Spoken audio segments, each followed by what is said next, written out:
Very welcome. स्वागत है आप सबका मेरे नॉलेज प्रोवाइडर के इस वीडियो में। और इस वीडियो में आज बहुत इंटरेस्टिंग टॉपिक पे हम बात करने वाले हैं। आज हम अर्थ के मैग्नेटिक फील्ड की बात करेंगे। और इस मैग्नेटिक फील्ड की बात इसलिए करेंगे कि इस मैग्नेटिक फील्ड में जब कोई अंतर आता है या ये मैग्नेटिक फील्ड जब वीकर होती है या कमज़ोर होती है तो पृथ्वी में इसके क्या बदलाव आते हैं, क्या असर देखने को मिलेंगे, ये आपको देखने को मिलेगा।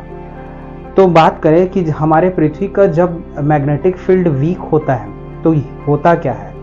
ये जो मैग्नेटिक फील्ड बनता है वो कैसे बनता है, पहले मैं आपको ये बताता हूँ। हमारे अर्थ के कोर में या हमारे पृथ्वी के जो केंद्र में एक मोल्टन आयरन है, जो इसमें कोर होता है वो मोल्टन आयरन से बना हुआ है और इसके कारण ये मैग्नेटिक फील्ड डेवलप होती है।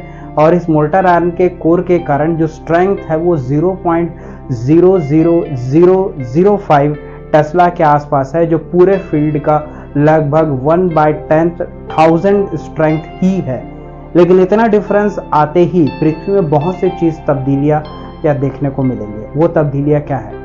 जैसे ही मैग्नेटिक फील्ड में इतना डिफरेंस आता है, इस मैग्नेटिक फील्ड जैसे जैसे धीरे धीरे वीक होने लगती है तो क्या होता है, जो कॉस्मिक रेडिएशंस होते हैं, ये कॉस्मिक रेडिएशंस पृथ्वी की ओर आते हैं। आप जानते हैं ये जो मैग्नेटिक फील्ड है पृथ्वी में ब्लैंकेट की तरह काम करता है और इसे अर्थ को या पृथ्वी को सुरक्षा करता है या प्रोटेक्ट करके रखता है, जिससे कि सोलार रेडिएशन और कॉस्मिक रेडिएशन से पृथ्वी की रक्षा होती है और यहाँ जो जीव है वो बचे रह पाते हैं। लेकिन जैसे ही मैग्नेटिक फील्ड अगर कमजोर होगा तो होगा ये कॉस्मिक रेडिएशन बहुत अंदर तक आएंगे। लेकिन इससे एक बहुत ही विशेष प्रकार की तब्दीली देखने को मिलेगी। वो है क्या? जैसे ही कॉस्मिक रेडिएशन मैग्नेटिक फील्ड के कमजोर होने की वजह से ज्यादा पृथ्वी के अंदर तक आएंगे तो उससे सबसे पहला बदलाव होगा हमारे ओशन के मरीन एनिमल्स में या समुद्री जीवों में। वो ऐसा क्या होने वाला है? कॉस्मिक रेडिएशन के वजह से ऑक्सीजन के लेवल्स हमारे एटमॉस्फेयर या वातावरण में बहुत हद तक बढ़ जाएंगे। अब ये ऑक्सीजन लेवल्स बढ़ेंगे कैसे? ये ऑक्सीजन लेवल्स इस तरीके से बढ़ेंगे, जो आपको मैं ध्यान से बताता हूँ। ये जो ऑक्सीजन लेवल्स बढ़ेंगे कैसे, उसका तरीका ये है कि जैसे ही कॉस्मिक रेडिएशन हमारे पृथ्वी के अंदर घुसेंगे तो ये सबसे पहले इंटरेक्ट करेंगे समुद्र के पानी से। अब आप जानते हैं कि समुद्र का या पानी का जो केमिकल फॉर्मूला है वो H2O है। अब जैसे ही कॉस्मिक रेडिएशन के वजह से H2O के मॉलिक्यूल्स चार्ज हो जाएंगे। आप जानते हैं हाइड्रोजन जो है बहुत एक लेस्ट मास का एटम है, मतलब बहुत हल्के मास का एटम है। तो ये ऑक्सीजन के साथ ये डिबॉन्ड होके ये आपके अपर एटमॉस्फेयर में चला जाएगा और छोड़ जाएगा ऑक्सीजन को। तो जैसे ही H2O के मॉलिक्यूल्स टूटेंगे, इससे H और ऑक्सीजन अलग हो जाएगा।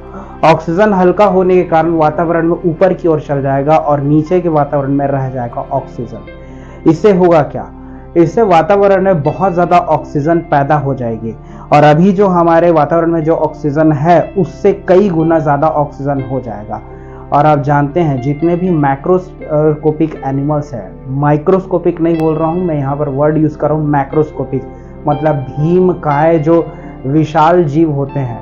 जैसे कि भीमकाय जो भी जीव आपने इस पृथ्वी में अब तक देखे होंगे, समुद्र में भी इसके वजह से ऑक्सीजन लेवल्स बढ़ेंगे और समुद्र में रहने वाले जो जीव है वो भीमकाय हो जाएंगे।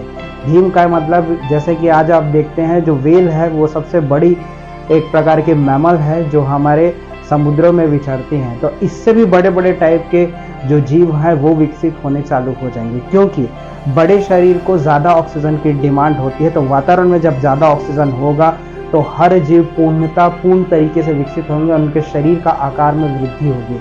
और जब शरीर के आकार में क्रमिक विकास में इनमें वृद्धि देखी जाएगी तो कुछ वर्षों में आपको बहुत भीमकाय जीव है जो समुद्र में नजर आएंगे। इससे क्या होगा, समुद्री जीवों का जो शरीर का आकार है वो काफी हद तक बढ़ जाएगा और इन्हीं जीवों को हम मैक्रोस्कोपिक सी क्रिएचर्स या मैक्रोस्कोपिक एनिमल्स बोलेंगे। अब ये इसी मैग्नेटिक फील्ड के कमजोर होने की वजह से होता है। ऐसा नहीं है पृथ्वी में ऐसा समय कभी आया नहीं है, पृथ्वी में एक ऐसा समय आ भी चुका है।